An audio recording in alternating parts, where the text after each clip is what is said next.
यह देखकर आत्मा दुखती है कि अंग्रेज के जाने के बाद कुछ लोगों ने सत्ता की लालच में संविधान नाम का एक गुलदस्ता बना दिया है। जो पार्टी सत्ता चाहती है वो लोगों को मूर्ख बनाकर सत्ता हथिया लेती है। लेकिन इस राष्ट्र का क्या होगा? किसी ने इसके भविष्य और आत्मा की परवाह नहीं की है। कल्पना कीजिए, आप अपनी बेटी को स्कूल भेजते हैं यह सोचकर कि वहां सुरक्षित है, पढ़ाई कर रही है, अपने सपनों को साकार कर रही है, और जब वह स्कूल से लौटती है तो टूटी हुई, अपमानित और सदमे में। यह कोई कहानी नहीं, यह पश्चिम बंगाल की एक बच्ची की हकीकत है। एक स्कूल के क्लासरूम में एक लड़के ने उसका शारीरिक और मानसिक उत्पीड़न किया। इस वीडियो में साफ दिखता है कि वह उसे बेरहमी से अपमानित कर रहा है, लेकिन उससे भी ज्यादा दुख है प्रशासन, पुलिस और ममता बनर्जी की सरकार का रवैया। आज हम इस दिल दहला देने वाली घटना की सच्चाई उजागर करेंगे, पश्चिम बंगाल सरकार की नाकामी को सामने लाएंगे, और उस बहादुर बच्ची और उसके मां के साथ आपको भी खड़ा होना चाहिए जो सिर्फ न्याय और सुरक्षा की मांग कर रही है। आइए सबसे पहले तथ्यों पर नजर डालते हैं। 23 जून को पश्चिम बंगाल के एक स्कूल में एक लड़के ने क्लासरूम में घुसकर एक नाबालिग लड़की के साथ छेड़खानी की और उस पर शारीरिक हमला भी किया। यह इस वीडियो में कैद है, आप देख सकते हैं, जिसमें साफ दिखता है कि अपराधी बिना किसी डर के उस बच्ची को अपमानित कर रहा है। यह कोई सुनसान गली नहीं है दोस्तों, यह एक स्कूल था, वह जगह जो बच्चों के लिए सबसे सुरक्षित मानी जाती है। पीड़ित लड़की की मां जो एक मिसाल है, क्योंकि उसने साहस की अपनी बेटी के दर्द को दुनिया के सामने लाने के लिए।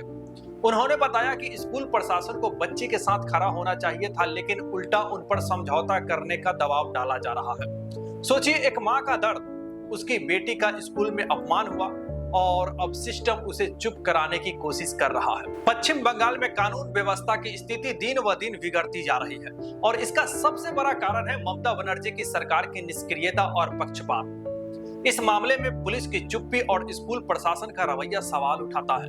क्या पश्चिम बंगाल में न्याय सिर्फ कुछ लोगों के लिए है? अगर यह घटना किसी और राज्य में हुई होती तो अब तक अपराधी सलाखों के पीछे होता, लेकिन यहाँ स्कूल प्रशासन ने समझौता कराने की कोशिश कर रही है और पुलिस की कार्रवाई की गति ऐसी है जैसे उन्हें कोई फर्क ही नहीं पड़ता हो। क्या यह इसलिए हो रहा है कि अपराधी किसी खास समुदाय से ताल्लुक रखता है?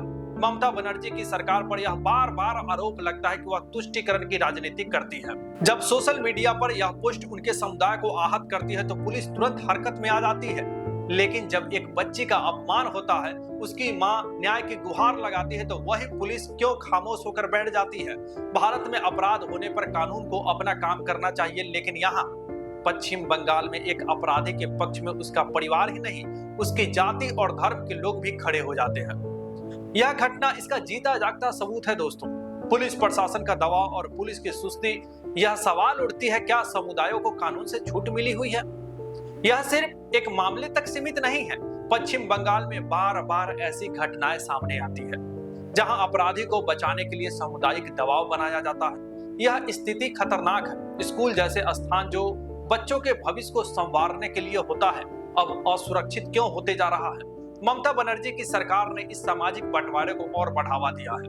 उनकी नीतियां, उनकी चुप्पी और उनकी प्राथमिकताएं इस राज्य की आत्मा पर चोट पहुंचा रही है। इस पूरी कहानी में सबसे ज्यादा दुख उस बच्ची की और उसकी मां का है।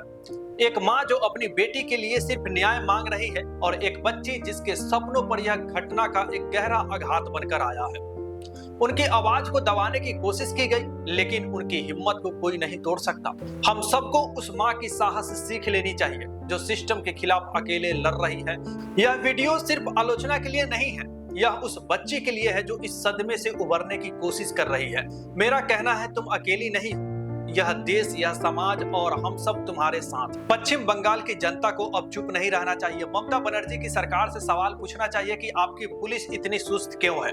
स्कूल प्रशासन को अपराधियों से मिली भगत की इजाजत क्यों दी जा रही है? क्या एक बच्चे की सम्मान, उसका भविष्य उसकी राजनीति से कम महत्वपूर्ण है? हम मांग करते हैं इन मामलों में तुरंत निष्पक्ष कार्रवाई हो। स्कूल प्रशासन के खिलाफ जांच हो जो समझौता करवाने की बार बार कोशिश कर रहा था। पश्चिम बंगाल में बच्चे और महिलाएं की सुरक्षा के लिए ठोस कदम उठाया जाना चाहिए। यह वक्त चुप रहने का नहीं है। अपनी आवाज उठाइए, सोशल मीडिया पर, सड़कों पर और वहां जहां आप रहते हैं। यह सिर्फ एक बच्चे की कहानी नहीं है, यह हमारे समाज, हमारे स्कूलों और हमारे भविष्य की कहानी है। ममता बनर्जी, अब समय है जागने का। आपको जागना होगा। आपकी चुप्पी इस राज को और गहरे अंधेरे में धकेल रही है। अगर आप भी इस बच्ची के लिए न्याय चाहते हैं तो इस वीडियो को शेयर कीजिए, कमेंट कीजिए और अपनी आवाज बुलंद कीजिए। आइए हम सब मिलकर इस सिस्टम को बदले ताकि कोई और बच्ची ऐसा दर्द से ना गुजरे।